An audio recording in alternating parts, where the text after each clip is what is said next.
studios are Yupo and Douala. Right ahead, the headlines with Kejang Henry Atembe.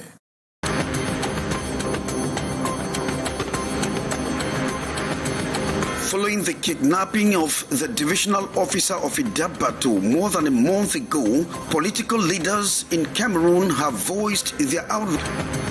The divisional of his jurisdiction following spate of violent crimes, including the recent fatal stabbing near the source of statistics to development. Now, the 6:15 news rolls on in a split second with anchorman Tarike Divine Ramsey Jr.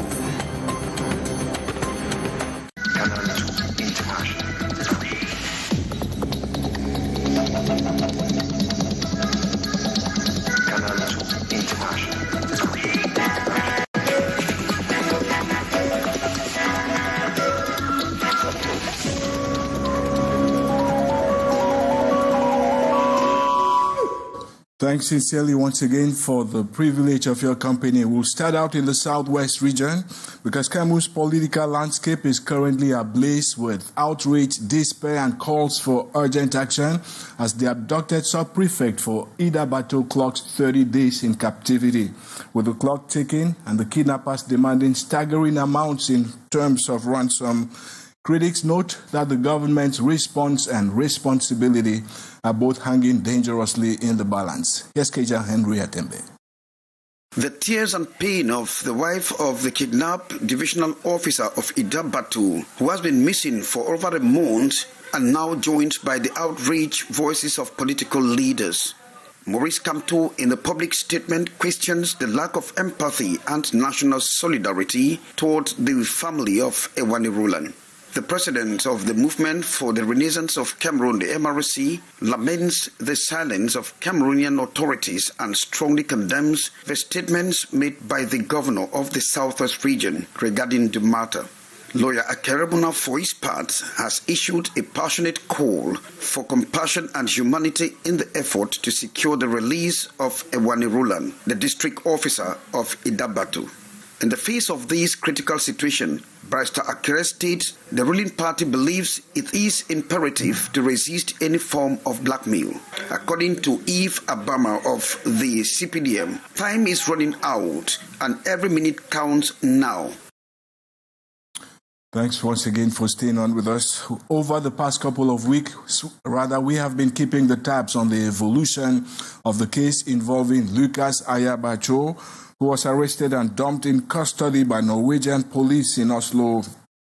He is suspected of incitement to commit crimes against humanity in Cameroon. And while his associates had been pressing and hoping for his release, the Norwegian court investigating the allegations decided about a fortnight ago to extend his detention by 8 weeks, and that means he can only seek release as from January 14, 2025. The court has also imposed a strict no visit and no communication order, leaving his supporters reeling. We need to add that sources close to the investigation have revealed that prosecutors are about to dive into a treasure trove of thousands of WhatsApp conversations as they search for incriminating evidence.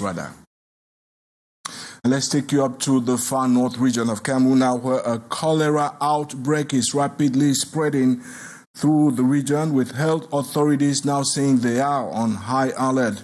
Since its resurgence on November 11, the epidemic has claimed 1 life and infected close to 30 people. Cynthia Latte reports. Cameroon's far north region is on high alert as a cholera epidemic, first detected on November 11 in the Mara 3 Health District, spread rapidly. In just days, the disease has reached the Mara 2 District, affecting 3 health zones. The Regional Public Health Delegation reports 27 cases, 2 confirmed and 1 dead. 8 patients aged 5 to 55 are currently being treated in local centers. In response, local authorities under Diamere Prefect Jean-Marc Ekumbaga have intensified efforts to contain the outbreak by poor sanitation and climate conditions. Public awareness campaigns, improved hygiene, and quick access to health care are crucial in halting its spread. Authorities are urging heightened. Let's now come back to Douala this morning at Rond-Point, 4e, giving up the ghost. A scene of shock gripped the passers-by of the 4th Police District around Rond-Point, 4e in Douala. Residents stumbled on the lifeless body of a man supposed to be in his 40s. Lying next to a small cluster of leaves, his sandals remained scattered on the ground. We thought he wanted to grab something from moving. Wrapped in a black plastic bag by the time eyewitness. In the morning, I met him on the floor. He was still breathing. We tried to search him if we could find. The hygiene and sanitation services of the municipality and public security officials were informed and immediately transported the unidentified body to the Daido District Hospital mortuary pending identification. Meantime, in the Douala 2 district, administrative authorities have prohibited the manufacture, sales and possession of daggers. The decision follows a dramatic surge in criminal incidents with a recent fatal stabbing on the fringes of the Douala Central Market. Dimorin reports. Daggers, often used by robbers or angry individuals, have become weapons of choice in daily street confrontations in Douala 2. A recent stabbing near the Douala Central Market, where a man was killed in broad daylight, is one of the many incidents inhabitants see must have prompted a divisional officer to enforce strict measures. The 2 children had daggers amidst people, and nobody could intervene. What we saw the last time around Douala Central Market was a problem of 5,000 francs that someone was stabbed. They had a discussion. Someone selling daggers was passing by, and the other pulled one of the daggers and stabbed the person he was fighting with.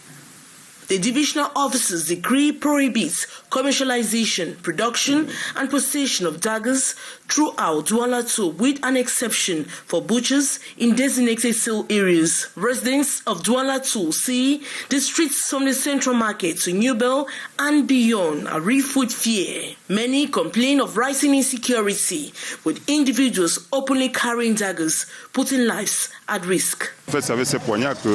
It is with the use of daggers that people are attacked, threatened, and killed. It gives them the courage to carry out the act. If they don't have the dagger, they will possibly not do so.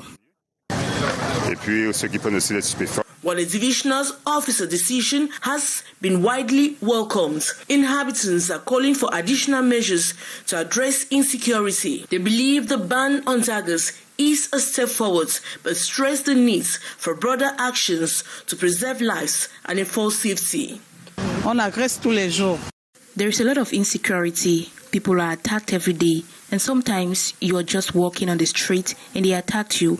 It often appears as though you are having a simple conversation with them, yet they are attacking you. The DO has warned of sanctions for those defying the new regulations, urging strict compliance to restore peace in Douala 2 Council area. If you're just joining us, this is the 6:15 p.m. installment of the news on Canal International, or coming to you live from Douala. Now let's hop over to Yaoundé and precisely to Parliament, where senators are raising concerns and raising eyebrows over the lack of implementation of recommendations made by the audit bench. These recommendations are intended to guide better public policy making. Many view the bench as we speak as ineffective, and that was a major talking point at an exchange forum held earlier today in Yaoundé. Beatrice Ngamo reports. Rendezvous respected this November 2024, like in the past 2 years, for the traditional exchange forum between senators and the audit bench of the Supreme Court. And this often closed with recommendations fundamental to the senators. They enable senators to better understand budgetary and financial issues, orient their debates on factual and objective basis, formulate concrete proposals to enhance the effectiveness of public policies. Though audits aim to issue recommendations and impose sanctions on individuals involved in the budgetary chain, it does not run till the end. Now recommend a warning instead of a sanction. Are you therefore supporting the crime, or you are disciplining the crime? The offense in managing accounts, according to the audit official, in this case might be light. Maybe it was a bit of negligence, and we'll decide that we will leave it for the next time and give it to you as a warning. The lack of financial means leaves the audit bench a toothless bulldog. To decentralize your functions, you need the finances, you need the means. You cannot do it with the limited means that we all know. Implementing, like publicizing their reports, another concern. To be honest, your reports do not receive the kind of dissemination that they deserve. The public is not aware of most of their reports. They all boil down to the same shortcomings. We don't have the budget, and what is given to us is usually really minimal for any serious work to be done. That doesn't mean that we are not doing our job. We are doing our job. These and many concerns were at the center of the 20th debate session, a kind of question-answer session between senators and officials of the audit bench of the Supreme Court. This on the contribution of the recommendations of the audit bench improving governance in Cameroon. And now, despite a modest 8% industrialization rate, Cameroon's push for economic transformation faces a major challenge: persistent power deficits. However, experts say the solution lies in harnessing artificial intelligence as well as green industrialization. Here's Gladys Ambondiba. The Semak sub-region remains on the lower end of the industrialization spectrum with a collective rate of just 8%. In Cameroon, the industrialization process has yet to gain significant momentum. Experts point to a range of factors that continue to stifle progress, with energy deficit cited as one of the most pressing challenges. Our supply in electrical energy, equipment goods, infrastructures that can help to improve our production. Government needs to continuously invest in adaptable infrastructures. We have to make sure that the Ministry of Vocational Training provide the necessary skills that are needed to be able to boost industrialization. When you talk about industrialization, we talk about hard skill. We're talking about import substitutions, and for us to have import substitutions, we need to make sure that the industrialization process is being driven by research and development that transform our natural resources into adaptable products that will become competitive. The potential of advanced technologies is highlighted as a means to fast-track Cameroon's industrial development. We can also look at AI in smart manufacturing. Today we need to catch up, and today is the first time in human history where innovation, technology, and human interaction with technology can help transform economic. Robust government policies have been described as a linchpin to success. This can be possible only when our politics will be changed. Despite this, there is optimism about Cameroon's industrial future as the country's strategic position in Central Africa and its access to regional markets give it a competitive edge. Now let's talk more economics, because the Cameroon Development Corporation, the CDC, which is the country's largest agro-industrial It was a moment of joy and relief. A high-risk public enterprise by the government. The corporation's financial statement currently shows that from 2018 to 2022, it accumulated a debt burden of 81.7 billion CFA francs. That includes unpaid taxes, social security contributions, and salary arrears. On several occasions, officials have blamed the situation on the disruptions caused by the ongoing security unrest in the northwest and southwest regions. They say the crisis has resulted in a 35% drop in staff and a 66% decline in exports. And that's where the European Investment Bank says it has committed 27 million euro to boost small and medium-sized enterprises across Cameroon. That's so far the largest investment from a private bank to the private sector in Cameroon. And experts say it will go a long way to accelerate recovery, especially after the damaging impacts of the coronavirus pandemic. Terry Fasali reports. It was a moment of joy and relief for 22 nursing mothers at the Lakentini Hospital in Douala, Cameroon, stranded for weeks and in some cases months. These women were unable to leave the hospital after giving birth due to unpaid bills. Thanks to Access Bank's intervention, they can now reunite with their families. I've been here since on the 8th of June. It's almost 6 months today. And today I'm being liberated. I'm so very happy to go at home. It was 500,000 francs because my baby went to the nursery. He came out. After all the beating, he never cried. So I had a problem. I had to stay with him there. I was up and down. I'm so grateful today. I'm just short of words. I don't just know what. I arrived at the hospital on October 5, 2024, with only 10,000 francs CFA.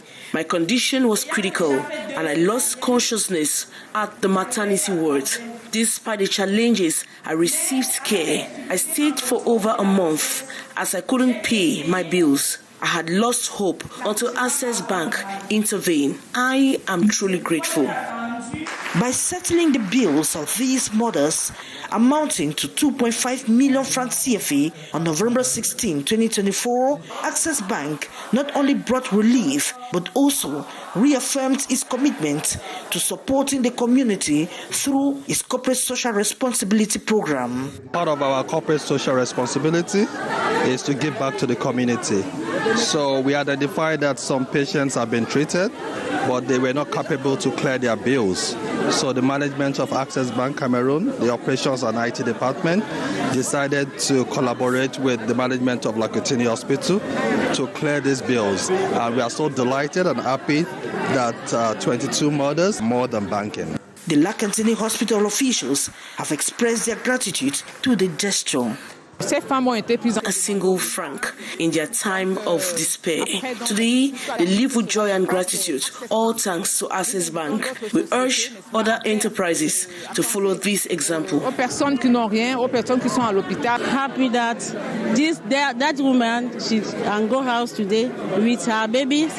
Access Bank is today the largest bank in Africa in terms of customers. It has more than 65 million customers on 3 continents in 24 countries, including 16 in Africa. Access Bank has acquired more than 10,000 customers and operates 4 branches in Cameroon, precisely in Akwa, Bonamosadi, and Bonaberi in Douala, and Intendance in Yaoundé.